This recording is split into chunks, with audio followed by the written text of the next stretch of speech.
Hey, thanks for joining the channel. Today we are doing a review and an overview of the Choctaw Hunting Lodge here in Oklahoma. Stay with us. Hi, this is Tim and Joel.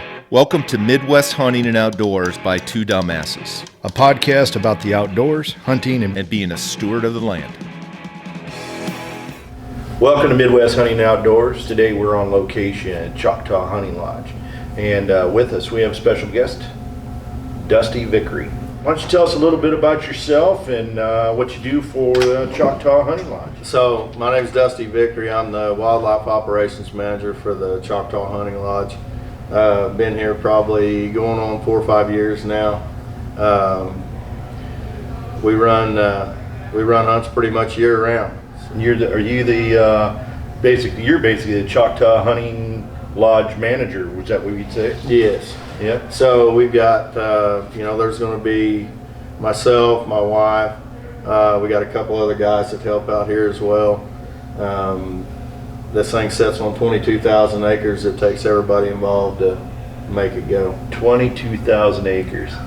That's quite a bit. It's a big piece. So, we're kind of moving into what I'd like to talk about next anyway. So it's 22,000 acres.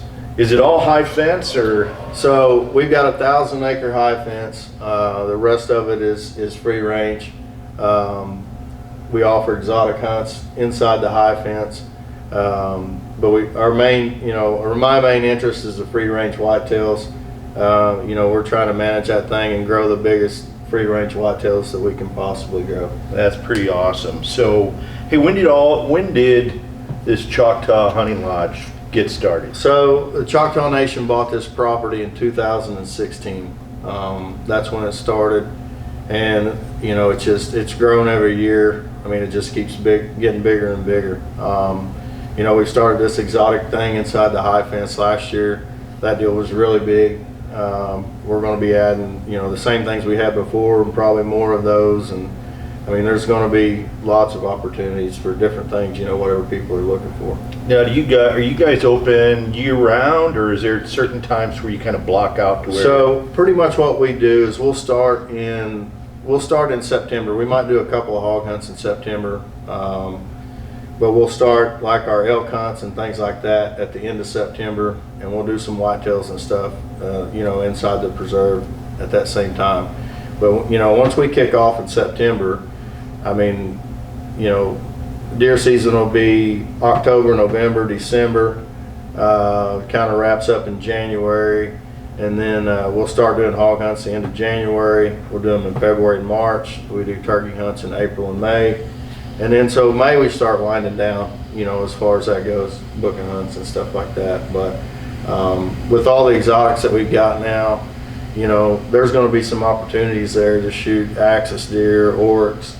If somebody's interested in doing something in the summertime, we can definitely do that. We don't typically book any hunts in the summertime, but if it's one of those things, somebody's interested in doing something, whether it's in the exotics or a hog hunt in the summertime, we can do that, but we typically don't schedule it. But there's always something available if that's what they're wanting to do. Yeah, our buddy Joe and myself actually shot rams here this year, and that was a lot of fun. Yeah, we get a lot of calls on those rams as well. And that's something that we could do in the summertime. We've got some aoudad and stuff inside that high fence. There's a few, we have a few options that, obviously it's going to be hot and those kind of things, but if somebody's interested in doing some kind of hunt, we've got options. If someone has a special request or looking to hunt a specific animal or things like that, you can try to accommodate or do some custom things. Absolutely. So when it comes to this exotic thing, at the end of the day, I can basically get anything that's out there. The main thing we're going to focus on is elk, red deer, aoudad, fallow, axis, oryx. We got the rams, those kind of things. But like this last year, we actually had a couple of eland we brought in for some customers. We brought in a black wildebeest. There's some other stuff out there water buffalo. We just brought some of those in, but I can get sable, I can get gemsbok, black buck. There's all kinds of things that are out there. So, I mean, if somebody calls me and says, hey, you know, can you get this? What, you know, we can make it happen. It's just, they just, as long as they let me know what they want or what they're looking for or what they want to do, we can put it together. Gotcha. But, you know, what you get into in those exotics a little bit, you know, is some of them can't take the cold weather like others can. So, for example, the black buck, if somebody wants to do that, you know, that's something we would need to do before it gets cold, you know, so say September, October, November, something like that, we could do those things. But there's a lot, and there's, you know, there's other stuff that's out there available too. But, you know, the guy that I deal with, I just make a phone call, and whatever they want, Awesome. we will have it. So, Awesome. So if one of your clients gets a trophy, whether it be free range or high fence, you guys provide, you know, skinning mounting services? yeah, so, you know, so like on our, and one thing we haven't talked about, you know, we do bison hunts as well. But so like any of these, well, it doesn't matter the size, but you know, like say it's a bison or an elk or a red deer, any of these bigger animals, we've got some people we use that does all of our processing, H&L processing. They're super good people. They do an awesome job, super clean place. Like if somebody doesn't want it quartered, their meat quartered and done themselves or whatever, everything we do, we take to H&L processing. I've got a guy that does all of our taxidermy as well. We've got a guy that does a lot of Euro mounts for us too. You know, he'll do them regular Euro mount, or if somebody wants it dipped or whatever, has that option too. So, you know, we've got the people to take care of whatever they want to do, from the processing side of it to, you know, taxidermy, Euro, whatever they want to do. And like, especially on, like, say, like the, you know, talked about the water buffalo a while ago, and even the bison. We're actually doing a couple of bison hunts next week. So what we're going to do is bring those guys in on Monday. We'll do the bison hunt, and I've got it set up with our processor to where they're actually going to process those things next week, and those guys will be able to take that meat home with them. Oh, wow. That's impressive. So, I mean, it takes some planning to do that. I mean, it's, you know, it's one thing doing a deer, but when you're talking about something like that, so on all those hunts like that, we try to schedule that to where, you know, I get it set up with my guy at the processing deal to where, you know, these guys are driving from Missouri. So, I mean, you know, all of this meat can be shipped and all those kind of things, you know, depends on what you want to spend on a deal like that. I mean, that can get pretty pricey. So, Sure. But we can set that deal up to where you show up, shoot these animals, take your meat home with you, and I mean, we try to make it a turnkey deal the best we can. Well, yeah, and it sounds all inclusive. And speaking of all inclusive, I mean, as far as accommodations and things like that, you've got lodging here for how many folks? So there's 7 bedrooms. So this lodge is 12,000 square feet. There's 7 bedrooms in this thing. Every bedroom has its own bathroom. We've got a commercial kitchen. You know, we got a big living room in there. We're sitting in the bar room right here. But it's a neat setup because everybody has their own room, their own bathroom. You know, either a queen or a king size bed.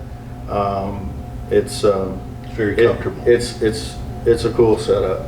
So, also, when you were sitting here talking, you know, one of the other things from an accommodations perspective is you have a lot of ponds or small lakes on here too, right? I mean, We do. So there's a big lake right outside the lodge, kind of a flood control type lake or whatever. So we've got there's 4 more of those, you know, right here within a half mile of the lodge, or a mile of the lodge. And then there's some smaller ponds and stuff too. So, you know, during the day we're not doing anything, people want to fish. I mean, you've got lots of places you can fish, or, you know, do something other than just sitting around the lodge if they want to get out and fish or do whatever it is they want to do. so what percent, Dusty, of your business would you say is repeat business from past clients? Man, honestly, just about everything we do is repeat. Wow, that's pretty good. Like, so, I mean, for example, so we're doing scheduled. We had 9 hog hunts scheduled this year. Did one the last weekend of January, and then we're doing 4 in February, 4 in March. So you guys as a group, out of all of them that we're doing, is the only group out of this hog hunting, or out of the hog hunts that we're doing, that is a new group. Wow. And it's kind of the same thing, you know, with the deer hunts. I mean, we typically, I mean, most people try to book before they leave, but I mean, that's what, at the end of the day, I mean, that's what I want to try to make happen, man. I mean, when you guys drive out of that gate, you know, I want you to be like, man, I want to go back to that place. You know, I mean, that's my goal. Okay. You know, one other thing, I know we talked this, but the food's been amazing. You know, I mean, Nicole's a rock star. She's one, she's putting up with us, and 2 is the food is just over the top. yeah, Well, I mean, basically, she's the luckiest woman in Pittsburgh County. Maybe that's it. You know what I Maybe mean? Because that's she's it. married to me, so you know what I'm saying. Like, I mean, that's a plus. I swear I've gained 5 pounds though. So hey, wrapping this up, anything else? What else is there anything I've missed? Joel, you got any other questions? No, I think, I don't know if we touched on this, but we talked about cleaning and processing, but you also have a built-in cooler here for keeping meat and things like that. Yeah, I mean, it's so- a one-stop shop. Yeah, so we've got the walk-in cooler, so, you know, whatever it is we're chasing, say we're not going to take it to the processor. I mean, we can, you know, skin and gut everything, hang it in a walk-in cooler. You know, the day before you get ready to go home, we quarter everything up if we're going to do it here. That's probably it. I think so. And folks wanted to see more pictures or photo gallery, things like that. You guys have a website? Yeah, so, you know, we're on Facebook, Choctaw Hunting Lodge. You can also go to the website, ChoctawHuntingLodge.com. There's all the contact information there as far as, you know, trying to book hunts and different things. You can get a hold of me or my wife. Jody Stanifer is on there as well. I mean, if you send an email, it goes to everybody, so somebody will get back with you. Probably one of them are going to get back with you faster than I will, because they're better at that than I am. Well, and you're out and about. Yeah. And you're cooking. You just said you took credit for your wife's cooking here a little while ago, so you're busy. But well, it's been a great hunt for us. It's been a great accommodations, and I'd highly recommend it. Yeah, so would I.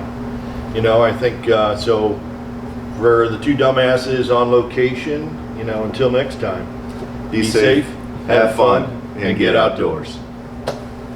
Desperado, sitting in a old Monte Carlo, a man whose heart is hollow.